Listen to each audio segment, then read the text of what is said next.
පින්වත් යාළුවනේ, අද මම ඔබට කියා දෙන්නට යන්නේ කර්මය පිළිබඳ ඇති ගැඹුරුතම දහම් කරුණු ඇතුළත් උතුම් සූත්‍ර දේශනාවක්. ඒ තමයි මහා කම්ම විභංග සූත්‍රය. මිනිසුන් කරන කර්ම සහ ඒවා විපාක ලැබෙන අසිරිමත් හේතුඵල දහම මේ ඊටාම පැහැදිලිව විස්තර කරලා තියෙනවා. ඊටාම ශ්‍රද්ධාවෙන් මේ උතුම් දහම් කරුණු ශ්‍රවණය කරන්න. එක් කලක අපගේ භාග්‍යතුන් වහන්සේ අජගහ නුවර කලන්දක නිවාප නම් වේළුවන මහා විහාරයේ වැඩ වාසය කළා. ඒ දවස්වල ආයුෂ්මත් සමිද්දි තෙරුණෝ වනාන්තරයේ තිබුණු කුටියකයි වාසය කළේ. දවසක් පොතලී පුට්ට නම් පරිබ්‍රාජකයෙක් සමිද්දි තෙරුණුන් හමු වෙන්න පැමිණියා.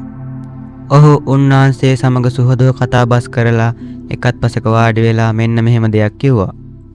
"එවැත් සමිද්දි තෙරුණෝනි, මම ශ්‍රමණ ගෞතමයන් වහන්සේ ඉදිරියෙන්ම මෙන්න මෙහෙම අසා පිළිගෙන තිබෙනවා. එනම් කයින් කරන කර්ම සහ වචනයෙන් කරන කර්ම හිස්, ඒ කියන්නේ තුච්ච බවත්, සිතින් කරන කර්ම විතරක්ම සැබෑ කර්ම වන බවත්ය. තවද යම් සමාපත්තියකට සමවැදුණු විට කිසිදු වේදනාවක් නොවිඳින්නේද එබඳු සමාපත්තියක් ඇති බවත් මම අසා තිබෙනවා." එවිට සමිද්දි තෙරණුවෝ වහාම ඔහු වළක්වමින් මෙසේ වදාලා, "එවැත් පොතලී පුත්‍රය, එසේ පවසන්න එපා. අපගේ භාග්‍යතුන් වහන්සේට අභූත චෝදනා කරන්න එපා. භාග්‍යතුන් වහන්සේ කිසිම විටක කයින් සහ වචනයෙන් කරන කර්ම හිස් බවත්, සිතින් කරන කර්ම විතරක්ම සැබෑ බවත් වදාරන්නේ නැහැ. නමුත් එවැත්නි, යම් සමාපත්තියකට සමවැදුණු විට කිසිදු වේදනාවක් නොවිඳින්නේද එබඳු සමාපත්තියක් නම් තිබෙනවා." එවිට පොතලී පුට්ට පරිබ්‍රාජකයා උන්වහන්සේගෙන් ඇසුවා, "එවැත් සමිද්දි තෙරණුවනි, ඔබ පැවිදි වෙලා කොච්චර කල්ද කියා." සමිද්දි තෙරණුවෝ "බොහෝ කල් නැහැ, වස් 3ක් වෙනවා" කියලා පිළිතුරු දුන්නා. එවිට පරිබ්‍රාජකයා සිතුවා, නවක මහණෙක් තමන්ගේ ශාස්ත්‍රෝන් වහන්සේව මෙසේ ආරක්ෂා කරද්දී ස්තවීර භික්ෂූන් ගැන කුමන කතාද කියා නැවතත් ප්‍රශ්නයක් ඇසුවා. "එවැත් සමිද්දි තෙරණුවනි, මිනිසෙක් කයෙන්, වචනයෙන් හෝ සිතින් දැන කර්ම කළොත් ඔහු විඳින්නේ කීනම් වේදනාවක්ද?"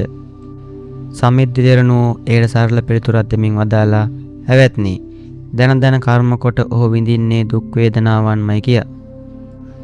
පොතලී පුට්ට පරිබ්‍රාජකයා සමිද්දි තෙරණුවන්ගේ ඒ පිළිතුර පිළිගත්තේත් නැහැ, බැහැර කළෙත් නැහැ.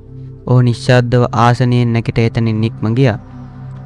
පොතලී පුට්ට පරිබ්‍රාජකයා නික්ම ගිය පසු සමිද්දි තෙරණුවෝ වහාම ආයුෂ්මත් ආනන්ද තෙරණුවන් හමු වෙන්න වැඩම කළා. එෙහිදී තමන් සහ පරිබ්‍රාජකයා අතර ඇති වූ සියලු කතා බහ ආනන්ද හිමියන්ට විස්තර කළා. එවිට ආනන්ද තෙරණුවෝ වදාලා, "එවැත්නි සමිද්දි, භාග්‍යතුන් වහන්සේ මුණ ගැසීමට මේ කදිම ධර්ම පඬුරක්. අපි වහාම භාග්‍යතුන් වහන්සේ වෙත ගොස් මේ ගැන සැලකරමු. උන්වහන්සේ අපට දේශනා කරන ආකාරයටම ඒ මතක තබා ගනිමු" කියා. ඒ අනුව උන්වහන්සේලා දෙදෙනාම භාග්‍යතුන් වහන්සේ වැඩ සිටි තැනට පැමිණ වැඳ නමස්කාර කර මේ සියලු විස්තර භාග්‍යතුන් වහන්සේට සැලකර සිටියා. සියල්ල ඇසූ අපගේ භාග්‍යතුන් වහන්සේ ආනන්ද තෙරණුවන් අමතා මෙසේ වදාලා, "ආනන්දය, මම ඒ පොතලී පුට්ට පරිබ්‍රාජකයා දැකලවත් නැහැ. මෙබඳු සංවාදයක් ඇති වුණේ කොහොමද? ආනන්දය, මේ සමිද්දී මෝග පුරුෂයා විසින් පොතලී පුට්ට පරිබ්‍රාජකයාට බෙදා දක්වා ප්‍රකාශ කළ යුතු ප්‍රශ්නයක් ඒකාන්ත එකම පිළිතුරකින් විග්‍රහ කර වැරදිලායි තිබෙන්නේ." ඒ වෙලාවේ ළඟ සිටි ආයුෂ්මත් උදායි තෙරණුවෝ භාග්‍යතුන් වහන්සේගෙන් ඇසුවා, "ස්වාමීනි, සමිද්දී තෙරණුවන් එසේ පැවසුවේ යම් කිසි වේදනාවක් ඇද්ද ඒ සියල්ල දුක යන අර්ථයෙන් වෙන්න බැරිද කියා." එවිට භාග්‍යතුන් වහන්සේ ආනන්ද තෙරණුවන් දෙස බලා මෙසේ වදාලා, "ආනන්දය, බලන්න මේ උදායි මෝග පුරුෂයාගේ නුවණ නැතිකම. ඔහු නුනුවණින් හිස ඔසවන්නේ කියා මුදන සිටියා." ආනන්දය, පොතලී පුට්ට පරිබ්‍රාජකයා ඇසුවේ ත්‍රිවිධ වේදනාවන් පිළිබඳවයි. ඉඳින් මේ සමිද්දී මෝග පුරුෂයා පරිබ්‍රාජකයාට මෙන්න මේ පැහැදිලි කළා නම් කොතරම් වටිනවද? "එවැත් පොතලී පුත්‍රය, කයින්, වචනයෙන් හෝ සිතින් දැන සුව වේදනා ගෙන දෙන කර්මයක් කළහොත් සුවේ විඳිනවා. දුක් වේදනා ගෙන දෙන කර්මයක් කළහොත් දුක විඳිනවා. අදුක් අසුව වේදනා ගෙන දෙන කර්මයක් කළහොත් උපේක්ෂා වේදනා විඳිනවා" කියයි. ආනන්දය, බාල වූ අව්‍යක්ත වූ අන්‍ය තීර්ථකයන් තථාගතයන් වහන්සේගේ මේ මහා කර්ම විභංගය කොහොමද තේරුම් ගන්නේ? ආනන්දය, තථාගතයන් වහන්සේ මේ මහා කර්ම විභංගය විභාග කර දේශනා කරන ආසන්නට ඔබ කැමැතිද? එවිට ආනන්ද තෙරණුවෝ සාදරයෙන් පැවසුවා, භාග්‍යතුන් වහන්සේ, සුගතයන් වහන්සේ, ඒට මේ හොඳම කාලයයි. ඔබ වහන්සේ දේශනා කරන ඒ උතුම් මහා කර්ම විභංගය අප ශ්‍රවණය කර දරා ගන්නම් කියා. භාග්‍යතුන් වහන්සේ තමන් වහන්සේගේ ගාම්භීර බුදුනුවණින් ලෝකයේ දෙස බලා ලෝකයේ වෙසෙන පුද්ගලයන් 4 දෙනෙකු පිළිබඳ මෙසේ විස්තර කළා.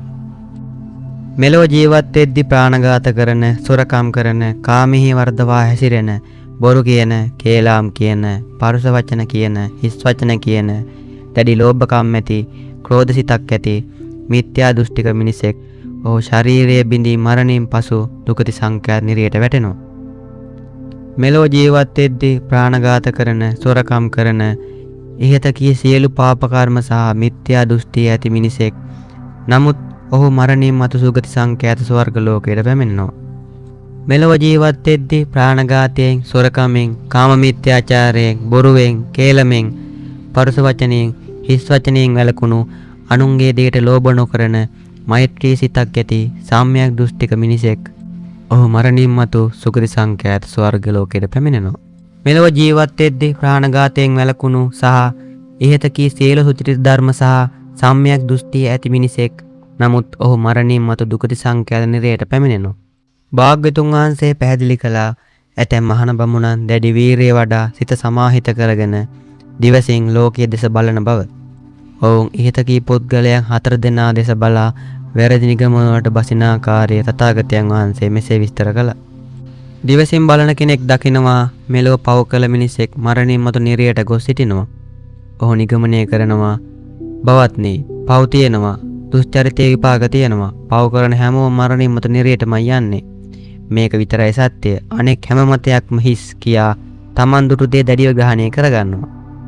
තවත් දිවස්ලාභියෙක් දකිනවා මෙලොව පව් කළ මිනිසෙක් මරණින් මතු ස්වර්ගයට ගොස් සිටිනවා. ඔහු නිගමනය කරනවා, බවත්නි, පව් කියලා જાතියක් නැහැ. දුෂ්චරිතයේ විපාක නැහැ. මම ඇස් දෙකෙන්ම දුටුවා පව් කළ මිනිසෙක් ස්වර්ගයේ ඉන්නවා. ඒ නිසා පව් කරන හැමෝම ස්වර්ගයට යන්නේ. මේක විතරයි සත්‍ය කියා වැරදි මතයට බසිනවා. තවත් කෙනෙක් දකිනවා පින් කළ යහපත් මිනිසෙක් මරණින් මතු ස්වර්ගයට ගොස් සිටිනවා. ඔහු නිගමනය කරනවා, කල්යාණ කර්ම තියෙනවා, සුචරිතයේ විපාක තියෙනවා. පින් කරන හැමෝම ස්වර්ගයටම යන්නේ. මේක විතරයි සත්‍ය කියා දැඩිව කියා සිටිනවා. තවත් කෙනෙක් දකිනවා පින් කළ යහපත් මිනිසෙක් මරණින් මතු නිරයට ගොස් සිටිනවා. ඔහු නිගමනය කරනවා පින් කියලා જાතියක් නැහැ. සුචරිතයේ විපාක නැහැ. පින් කළ හැමෝම මරණින් මතු නිරයටම යන්නේ.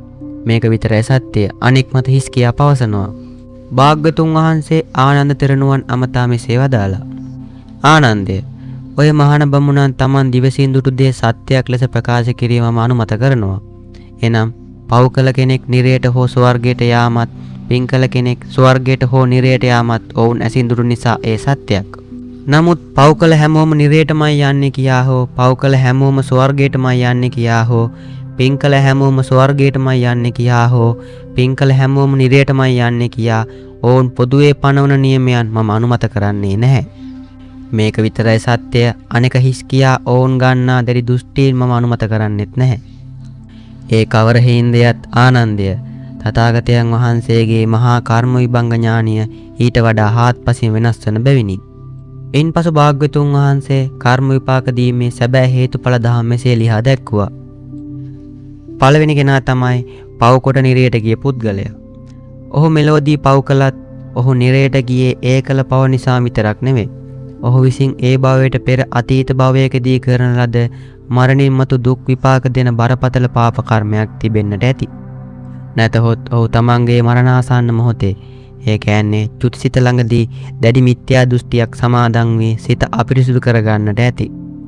ඒ හේතුව නිසායි ඔහු මරණින් මතු නිරයට ගියේ. නමුත් ඔහු මෙලොවදී කළ පාප කර්මවල විපාක ඔහු මේ ජීවිතයේදීම හෝ ඊළඟ ජීවිතයේදී හෝ මතු භවයකදී අනිවාර්යයෙන් විඳවන්න සිදු වෙනවා. 2. පව්කොට ස්වර්ගයට ගිය පුද්ගලයා. ඔහු මෙලොවදී පව් කළත් ස්වර්ගයට ගියේ ඔහු විසින් මීට පෙර අතීත සසරේදී කරන ලද සැප විපාක දෙන උතුම් කල්යාණ කර්මයන් හෙවත් පින්කම් තිබුණු නිසා හෝ මරණාසන්න මොහොතේදී ඔහු තුළ නිවැරදි සම්‍යක් දෘෂ්ටියක් ඇති වී සිත පිරිසිදු වුණු නිසා හෝ වේ.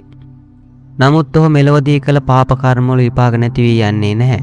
ඒවා මේ ආත්මයේදී හෝ මතු භවයකදී ඔහු පසුපස ලෝහ බැඳ આવොත් විපාක දෙනවා. 3. පින් කොට ස්වර්ගයට ගිය පුද්ගලයා. ඔහු මෙලොවදී කළ පින් නිසා හෝ අතීතයේ කළ පින් නිසා හෝ මරණාසන්න මොහොතේ ඇති කරගත් සම්‍යක් දෘෂ්ටිය නිසා ස්වර්ගයට ගියා. ඔහු මෙලොව කළ සුතරිතයන්හි විපාක මේ ජීවිතයේදී හෝ මතු ජීවිතයේදී අනිවාර්යයෙන්ම විඳිනවා.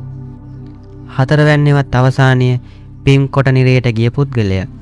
ඔහු මෙලොවදී පින් කළත් නිරයට වැටුනේ ඔහු පෙර සසරේදී කරන ලද බරපතල අකුසල කර්මයක් මරණාසන්න මොහොතේදී ඉදිරිපත් වී නිසා හෝ මරණාසන්න මොහොතේදී ඔහු තුල වැරදි මිත්‍යා දෘෂ්ටියක් ඇති වී සිත කිලිටි වුණු නිසා හෝ වේ.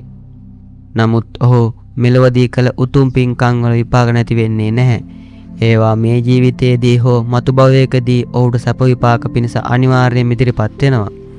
දේශනාව නිමා කරමින් අපගේ භාග්‍යතුන් වහන්සේ මෙසේ වදාළා. ආනන්දය, මෙන්න මේ ආකාරයට අකුසලයේ මැඩලෙන අකුසල කර්ම තිබෙනවා. කුසලයේ මැඩලෙන අකුසල කර්ම තිබෙනවා. කුසලයේ මැඩලෙන කුසල කර්ම තිබෙනවා. අකුසලයේ මැඩලෙන කුසල කර්ම තිබෙනවා. භාග්‍යතුන් වහන්සේ වදාළ මේ අසිරිමත් මහා කම්ම විභංග දේශනාව ශ්‍රවණය කළ ආයුෂ්මත් ආනන්ද තෙරණුවෝ ඊටම සතුරු සිතින් යුක්තව තථාගතයන් වහන්සේගේ දේශනාව පිළිගෙන අනුමෝදන් වුණා.